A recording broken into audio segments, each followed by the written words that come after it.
வைத்தால் அது திமுக கூட்டணியை வீழ்த்துவதற்கு வாய்ப்பு இருக்குதுன்னு சொன்ன உடனே திமுக நான் பாக்குறேன். நீங்க ஹெட்லைன்ல தாவேகா தலைமையிலும் பலமான கூட்டணி அமைப்புலாம் சொல்லல.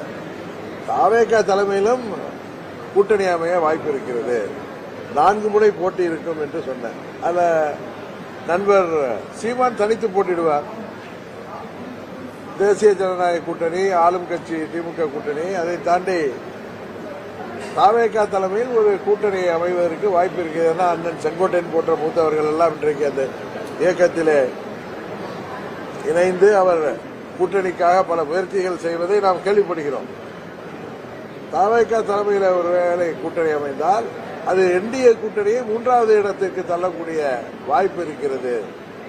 இது ஏதோ பழனிசாமி அவர்கள் மீது எனக்கு தனிப்பட்ட வருத்தத்தினால சொல்லல, யதார்த்தத்தை சொல்றேன். இப்ப நான் பேசுறது எல்லாமே யதார்த்தத்தை பேசுகிறேன். திமுக மீது இத்தனை குற்றச்சாட்டுகள், இத்தனை போராட்டம், நீங்கள் சொன்னது போல நகராட்சித்துறை உட்பட பல துறைகளிலே ஊழல் முறைகேடுகள், குற்றச்சாட்டுகள், பகுதி நேர ஆசிரியர்களை நிரந்தரம் செய்கிறேன் என்று சொன்னார்கள், பகுதி நேர மருத்துவர்கள் செவிலியர்களை நிரந்தரம் செய்வோம் என்று சொன்னார்கள், அதுபோல இளைஞர்களுக்கு வேலைவாய்ப்பை உருவாக்கி தருவோம் என்றார்கள். தமிழ்நாடு பப்ளிக் சர்வீஸ் கமிஷன் மூலம் தேர்வுகள் நடைபெற்று அதன் மூலம் இந்த 4.5 ஆண்டுகளில் எத்தனை பேருக்கு வேலைவாய்ப்பு வந்தது என்றே தெரியவில்லை. வெளிநாட்டு முதலீடுகள் மூலம் என்ன வளர்ச்சி ஏற்பட்டிருக்கிறது, எத்தனை தொழிற்சாலைகள் வந்திருக்கிறது, எவ்வளவு பேருக்கு வேலைவாய்ப்பு வந்திருக்கிறது என்பதெல்லாம் எதுவுமே தமிழ்நாட்டு மக்களுக்கு எந்த ஒரு பயனும் இல்லாத சூழ்நிலையிலும் பாராளுமன்ற தேர்தலில் திமுக கூட்டணி முழுவதும் வெற்றி பெற்றதற்கு காரணம் என்ன என்பதை திமுகவை உண்மையிலேயே வீழ்த்த வேண்டும் என்று நினைக்கின்ற கட்சிகள் அதை சுய பரிசோதனை செய்து அதை எல்லாம் சரி செய்ய வேண்டும். அப்பொழுதுதான் திமுக இன்றைக்கு மிருகபலத்தோடு இருக்கிற திமுகவை, ஆட்சி அதிகாரத்தோடு இருக்கிற திமுகவை வீழ்த்த முடியும் என்பதுதான் யதார்த்தமான உண்மை. மதுரை, திருப்பூர் போன்ற நகரங்கள்லாம் குப்பை நகரமா மாறிவிட்டு திராவிட மாடல் ஆட்சியில் இந்த தினகரி மேலாண்மை திட்டத்தில் தோல்வி. அதான் சொல்றேன், அனைத்து துறைகளிலுமே இந்த ஆட்சி இதுவரை நாம் கேள்விப்பட்டிராத அளவிற்கு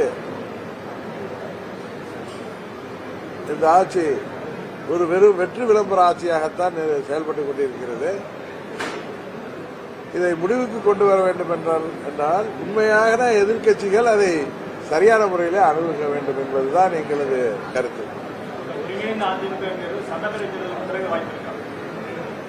அதான் சொன்ன ஒரு சிலரின் சுயநலத்தால, நேற்று கூட கோயம்புத்தூர்ல தான் சொன்னேன், ஒரு சிலரின் சுயநலத்தால விருதுகள் போன்ற மூத்த நிர்வாகிகள் உட்பட பல பேர் இன்றைக்கு அந்த இயக்கத்தில் இருந்து நீக்கப்பட்டிருக்கிறார்கள்.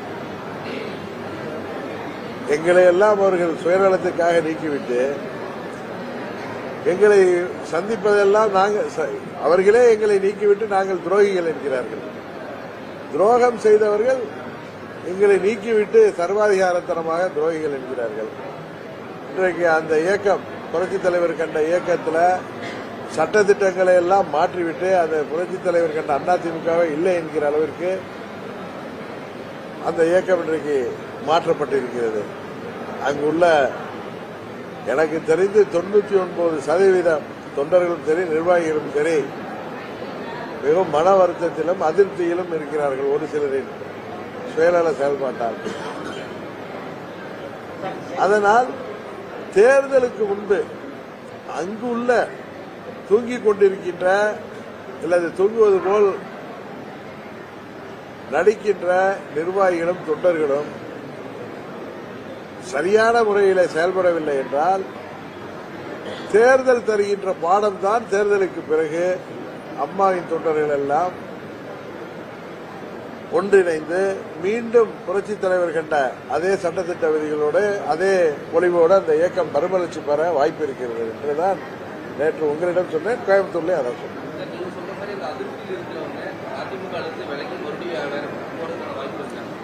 அதையெல்லாம் ஜோசியம்லாம் எனக்கு சொல்ல தெரியாது. 99% பேர் அண்ணன் செங்கோட்டையன் அவர் வெளியில போறதுக்காக இல்லையே, அவரை கெட் அவுட் சொல்லி நீக்கிட்டீங்க, அதுக்கப்புறம் வேற வழி இல்லை, அவர் என்ன வீட்டில் போய் போர்வை போத்தி படுக்க முடியுமா? அவர் தனக்கு அநீதி இழைக்கப்பட்டதுன்னு அதை எதிர்த்து போராடுவதற்கு அவர் தாவேக்காவை போய் இணைந்திருக்கார். அது அவருடைய விருப்பம். அவர் ஒரு மூத்த அரசியல் அனுபவம் உள்ள ஒரு நிர்வாகி, எங்களோடு நட்போடு இருக்கிறார், எங்களோடு பழகி கொண்டிருக்கிறார் என்பதற்காக எங்களோடு தான் வர வேண்டும் என்பது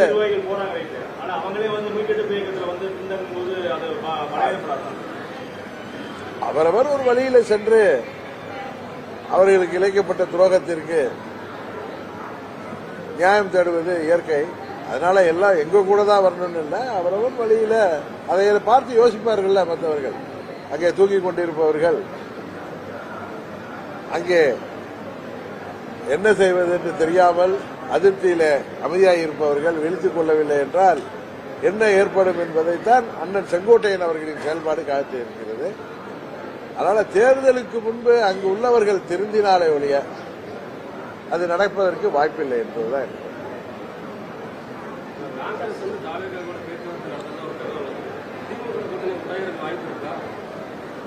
அதை பத்தி எனக்கு தெரியல. எல்லாம் நானும் உங்க மாதிரி ஊடகங்கள்ல பாக்குற செய்தி தான். எனக்கு அதை தெரியாத ஒன்றை நானா இட்டு கட்டி பேச விரும்புகிறேன்.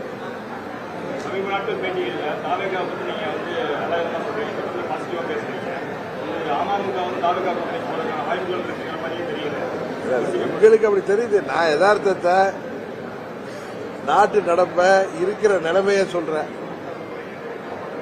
அந்த கட்சியை பத்தி எந்தவித அச்சமும் இல்லாமல் எந்தவித பொறாமையும் இல்லாமல் நான் மற்ற கட்சிகளை பற்றி எனது கருத்தை சொல்றேன். அப்படி நான் சொல்கின்ற பொழுது உங்களை போன்ற ஊடகத்துறையை சேர்ந்த நபர்கள் தமிழ்நாடு முழுவதும் நான் செல்கின்ற இடங்களிலும் சர்வே எடுக்கிற நிறுவனங்களிலே சேர்ந்தவர்கள் எனக்கு நண்பர்களாக இருப்பவர்கள் சொல்கின்ற இடத்திலும் தாவேக என்பது இன்றைக்கு ஒரு வளர்ந்து வருகின்ற கட்சியாக தெரிகிறது. நான் முதலே சொன்ன ஆகஸ்ட் மாதத்திலே மறைந்த திரு விஜயகாந்த் அவர்கள் எப்படி 2006 தேர்தலில் வந்தப்ப அது எல்லா கட்சிகளையும் பாதித்து ஒரு இம்பாக்டை தமிழ்நாட்டு அரசியல் உருவாக்கினதோ அதுபோல விஜய் அவர்களின் வருகை. ஏன்னா காரணம் சினிமா துறையில 30 ஆண்டுகளாக ஒரு உச்சபட்ச நடிகராக இருந்து இன்றைக்கு அரசியலிலே வருகின்ற பொழுது இளைஞர்கள் இளம் பெண்கள் அவருக்கு நிறைய ஆதரவாக கூட்டங்களிலே திரள்வதையெல்லாம் பார்த்த பிறகு எனக்கு உள்ள அரசியல் ஞானத்திலும் அரசியல் அனுபவத்திலும் மற்றவர்கள் சொல்வதிலும் வைத்து நான் யதார்த்தத்தை சொல்றேன். அதுக்காக நாங்க போயிடுவேன் அப்படின்னு நீங்க சொன்னீங்கன்னா அது சரியில்லை. ஸ்பேடிஸ் ஸ்பேடுன்னு சொல்றேன், அவ்வளவுதான். நாங்கள் எந்த கூட்டணிக்கு செல்ல வேண்டும் என்பதை பற்றி இன்றும் நாங்கள் முடிவெடுக்கவில்லை. நாங்கள் ஒன்றை மாத்திரம் சொல்கிறோம், அம்மா மக்கள் முன்னேற்ற கழகம் இடம்பெறுக போகின்ற கூட்டணி தான் வெற்றி கூட்டணியாக இருக்கும். அந்த கூட்டணி தான் ஆட்சி அமைக்கும். அம்மா மக்கள் முன்னேற்ற கழகத்தை தவிர்த்துவிட்டு எந்த ஒரு கூட்டணியும் ஆட்சி அமைக்க முடியாது என்பது மாத்திரம் நிதர்சனமான உண்மை. இது அதீத நம்பிக்கையில் சொல்லவில்லை, உண்மை சொல்கிறேன்.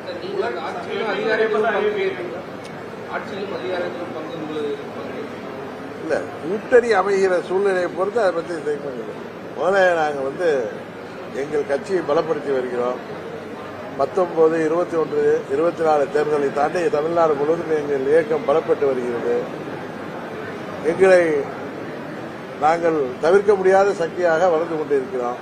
அதனால தேர்தல் நேரம் இன்னும் பிப்ரவரி, நான் தான் சொன்னேன், நேற்று கிளியரா சொன்னேன், ஜனவரி எப்படியும் தேர்தல் அறிவிப்பு கடந்த காலங்களில் பார்த்தீங்கன்னா ஒன்று பிப்ரவரி லாஸ்ட் வீக் அல்லது மார்ச் ஃபர்ஸ்ட் வீக்லாம் வரும். எனக்கு தெரிஞ்ச அம்மா அவர்கள் பிறந்த நாளுக்கு முன்பு உறுதியாக அம்மா மக்கள் முன்னேற்ற கழகம் எங்கள் நிலைப்பாட்டை இருக்கு. எங்களோட சில கட்சிகள் பேசுகிறாங்க, நாங்கள் அவர்கள் கூட்டணிக்கு வர வேண்டும் என்று அணுகுகிறார்கள்.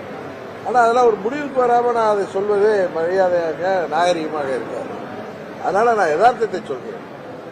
எங்களுக்கு எல்லா வாய்ப்புகளும் பிரகாசமாக இருக்கிறது.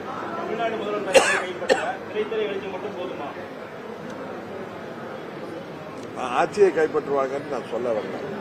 விஜயகாந்த் அவர்கள் எப்படி ஒரு இம்பாக்டை உருவாக்கி அன்றைக்கு அம்மா அவர்களின் அதிமுகவிற்கும் திமுகவிற்கும் பல தொகுதிகளிலே பாதிப்பை ஏற்படுத்தி அவர் 6% 8% ஓட்டு எடுத்திருந்தாலும் ஒரே தொகுதியில் அவர் வெற்றி பெற்றிருந்தாலும் எனக்கு தெரிந்து அன்றைக்கு ஒரு மைனாரிட்டி கவர்மெண்ட் வந்தது. அதற்கு காரணமாக இருந்தது அவருடைய அன்றைக்கு அவருடைய வரவு. அதுபோல விஜய் அவர்களின் வரவு அதை விட அதிகமான இம்பாக்டை உருவாக்குன்னு சொல்றேன். அவர் தலைமையில் ஒரு நல்ல கூட்டணி அமைகின்ற பட்சத்தில் அது சரியான போட்டியாக ஆளுகின்ற கூட்டணிக்கு இருக்கும் சொல்றேன். அதை தான் நான் சொல்றேனே தவிர நான் அந்த கூட்டணிக்கு போவேன் அப்படின்னு நீங்க நினைச்சீங்கன்னா நீங்க பொறுத்திருந்து பாருங்கள். அம்மா மக்கள் முன்னேற்ற கழகத்தின் நிலைப்பாடு என்ன என்பது தெரியும். நான் நீங்க பேசுறப்ப யதார்த்த நிலைய நாட்டு நடப்ப ஒரு குடிமகனா ஒரு கட்சியின் தலைவரா நான் உங்கள்கிட்ட உண்மை நிலையை சொல்றேன். எங்களுக்கு எந்த கட்சியை பார்த்து அச்சமும் இல்லை, யார் மீது பொறாமை இல்லை. உண்மையை நான் எனக்கு தெரிந்ததை உங்களிடம் பகிர்ந்து கொள்கிறேன். அவ்வளவுதான். உலக பொருளாதார வளர்ச்சியில இந்தியா ஜப்பானை பின்னுக்கு தள்ளி 4வது இடத்துல.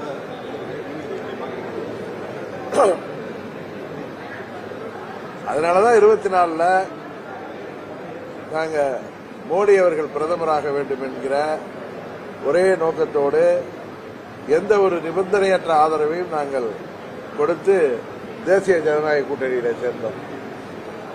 காரணம், 3வது முறையாக மோடி அவர்கள் பிரதமராக வருகின்ற பொழுதுதான் இந்தியா உலக நாடுகளிலே ஒரு வல்லரசு நாடாக உயர்வதற்கான வாய்ப்பு இருக்கிறது என்கிற ஒரே காரணம் தான். இது அரசியல் காரணங்களை எல்லாம் தாண்டி நாட்டின் வளர்ச்சி, நாட்டின் பாதுகாப்பை மனதிலே கொண்டு நான் பலமுறை சொல்லியிருக்கேன்.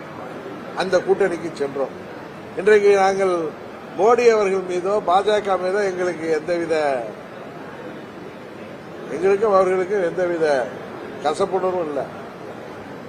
இடையில் ஏப்ரல் 11 வந்த பழனிசாமி அண்ணனின் நடவடிக்கைகள், அவரது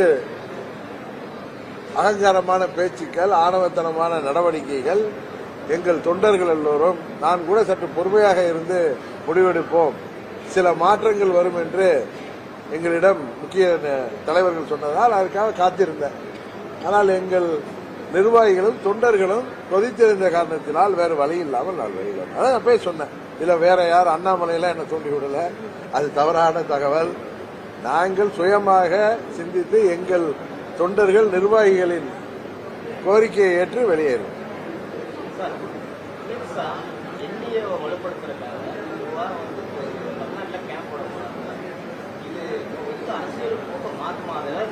எனக்கு அது தெரியல. நீங்க யூகங்களுக்கெல்லாம் நான் பதில் சொல்ல முடியாது. ஆனா நேற்று ஒன்றை நான் சொன்னேன். ஒரு கட்சிக்குள் பிளவு, கருத்து வேறுபாடுகள் இருக்கும் பொழுது அந்த கட்சியுடைய கூட்டணி கட்சிய அதில் மத்தியஸ்தர்களாக இருந்து அதில் உள்ள தலைவர்களை அழைத்து பேசுவது அது ஒன்றும் மிரட்டுவதல்ல, அதிகாரத்தை வைத்து மிரட்டுகின்ற செயல் அல்ல.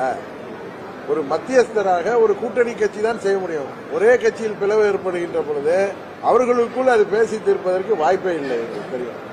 ஒரு குடும்பத்தில் சண்டை வந்து பங்காளி சண்டை வந்து பிரிஞ்சிருந்தா இன்னொரு முக்கியஸ்தர்களோ இன்று வேண்டியவர்களோ இல்ல உறவினர்களோ வந்துதான் அதை பேசி சரி செய்வார்கள். அதுபோல பாஜக என்டிஏ கூட்டணியில் தான் நாங்கள் இருந்தோம். என்டிஏ கூட்டணியில தான் அதிமுகவை இருந்து வெளியேறி திரும்பி வந்திருக்காங்க. அதனால் அவர்கள் என்டிஏ கூட்டணியை பலப்படுத்த வேண்டும் என்கிற எண்ணத்தில் எங்களோடு பேசுகின்ற பொழுது அது சில ஊடகங்கள்ல டிபேட்ல பார்த்தா என்னமோ எங்களெல்லாம் மிரட்டுவது போலவோ, அழைத்து பேசினாலே நட்போடு பேசினாலே சொல்லுவாங்கல்ல ஆம்டிஷ் பண்ற மாதிரிலாம் ஒரு தவறான கருத்துக்களை சில பேர் யாருடைய தூண்டுதல்ல டிபேட்டுங்கிற பேர்ல உட்கார்ந்து பேசிட்டு இருக்காங்க. அது கிடையாது. அவர்கள் கூட்டணியை பலப்படுத்த மாண்புமிகு அமித்ஷா அவர்கள் 21 தேர்தலிலே முயற்சி செய்தார், 24லும் அவர் முயற்சி செய்தார், இப்ப 26க்கும் அவர் முயற்சி செய்து கொண்டிருக்கிறார் தான் நான் சொல்றேன். அதனால பாஜகவை சேர்ந்தவர்கள் அந்த முயற்சி செய்வது ஒன்றும் தவறான ஒரு அணுகுமுறை அல்ல என்பதுதான் எனக்கு கருத்து.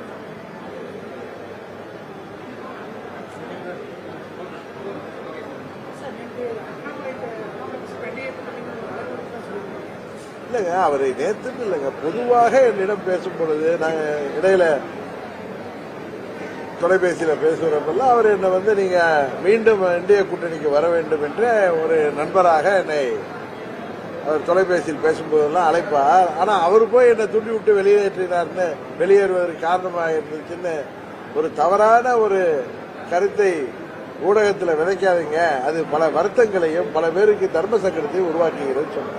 எங்கள் நட்பை தொடர்வதில் கூட, அரசியலெல்லாம் தாண்டி ஒரு நல்ல நண்பர்களாக பழகுவதில் கூட அது தேவையற்ற தேசியங்களை உருவாக்குகிறது என்று சொன்னார். இன்னும் முடிவு பண்ணலாம். சரி.